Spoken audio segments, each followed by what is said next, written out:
888-455-9797. This is The Dana Show. DanaRadio.com. You can also find me on Twitter at DLash.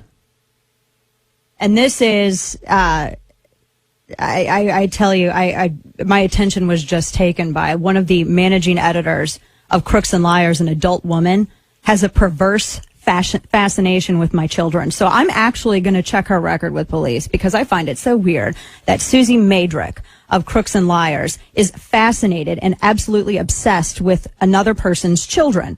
You come at my kids, you better short up. These people are vile and disgusting.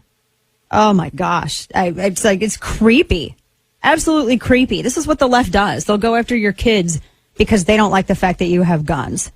Susie Madrick was why there's child predator lists, that you have to register your name as a child predator. I think she's a child predator. I think it's perverted. I think it's perverted that someone is obsessed with someone else's children. Agreed, Kevin? Oh, if she doesn't like me talking about it like this, then maybe she shouldn't talk about my children in a public forum. Shouldn't go after the children. Yeah, exactly. Don't go after my kids because I will shred you. I'll shred you and I'll leave ashes. Let's kick it into headlines. With all the news that is news, it's the Dana Show headlines. Audio soundbite 5. Senator Thad Cochran claims victory over Chris McDaniel. Surprisingly, his first words weren't, "Where am I?" What we have tonight is reflected as a consensus for more and better jobs for Mississippi workers.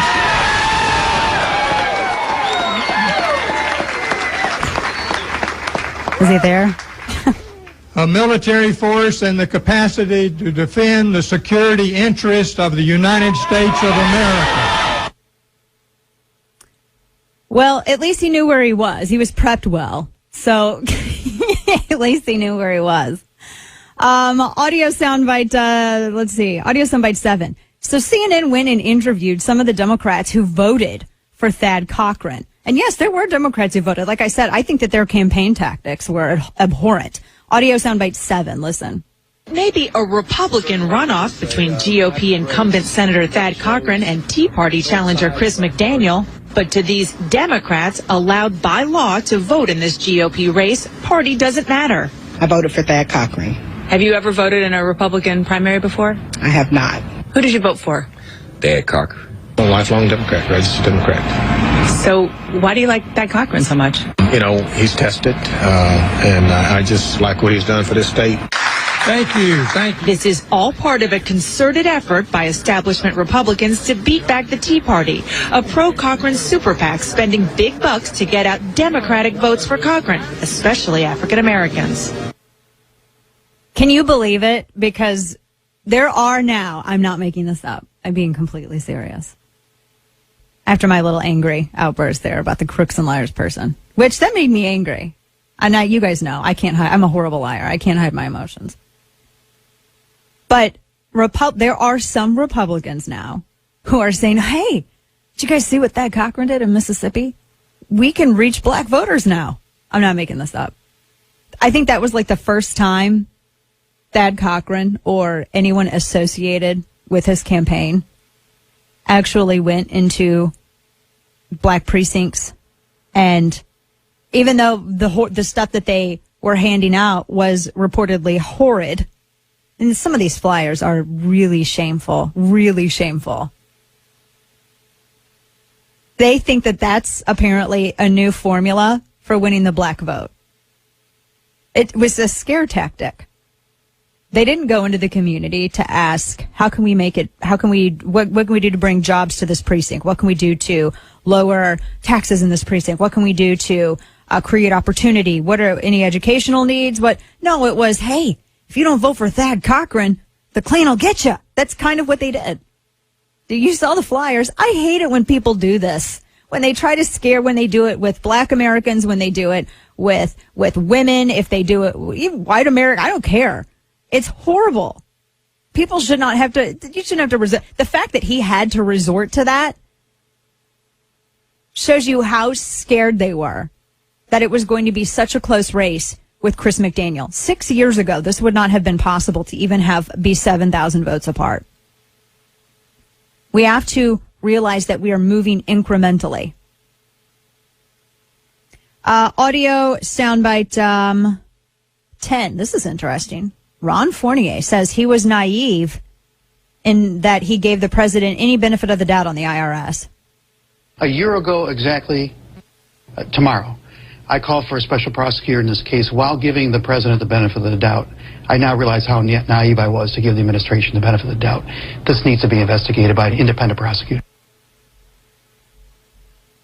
Yeah, I think it does need to be. Absolutely. You need an independent prosecutor. I'm glad that Ron Fournier finally woke up and is saying this. That's good. I'm glad that that's finally happening. More people need to come up. More people need to do this. Audio soundbite 12. Josh Earnest tells Jim Acosta, look, we've already turned over 24,000 emails because they think that quantity matters as opposed to what emails particularly. Audio soundbite 12.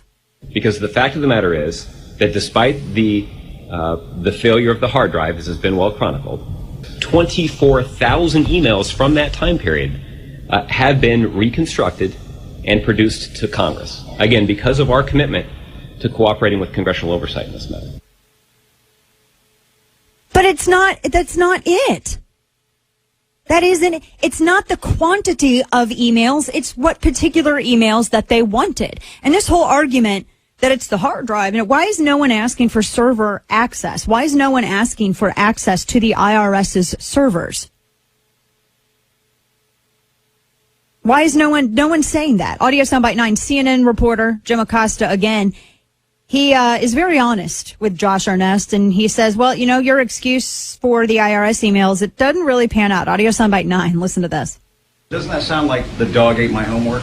When you have 2 years of missing emails, it just on the face of it, doesn't sound credible, doesn't it? I guess if you listen solely to the arguments that are offered up by Republicans, you might have reason to question their credibility. I agree with that. Wow. Sounds like the dog ate my homework. Well, that's exactly what they did. Representative Steve Stockman has a bill. We're going to talk more about this that he's introduced. And in this bill, if it were to pass, which it will never pass in the Senate, but if it were to pass, this bill would give Americans the ability to use the same lame excuses to the IRS that the IRS is using to Americans. It would be a great thing if that bill passed, though. We'll talk more about that. We have a lot more still to get into. Keep it here.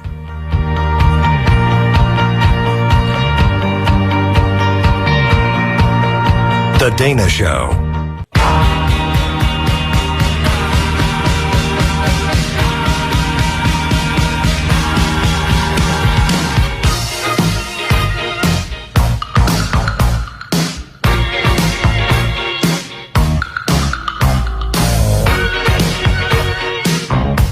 Talk lines are open now at 866-455-9797. This is The Dana Show.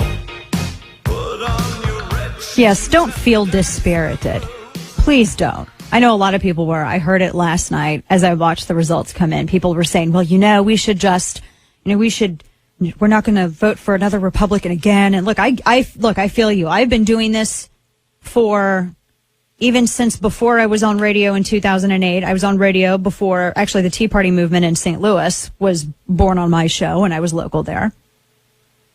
And I get it. I've traveled all over the country. I have gone door to door. I have phone banked. I have fundraised for people before. I have done a lot of stuff. So I get it. I get how frustrating it is. But I've also been telling people this entire time that, look, we cannot expect in just one cycle or two cycles to cleanse the party that quickly. I mean, we are up against, systemic, generational infringement here. That's where we have a lot of ground to cover, and we're doing so incredibly well already, which is what I really want to point out. 2010, we were the grassroots kept the House for the GOP. The grassroots kept Scott Walker and Lieutenant Governor Rebecca Kleefisch in Wisconsin. I was personally involved in that. It was grassroots that allowed David Bratt to beat Eric Cantor. It was grassroots that sent Ted Cruz to the Senate. It was grassroots that sent Mike Lee to the Senate. It was grassroots that sent Rand Paul to the Senate. It was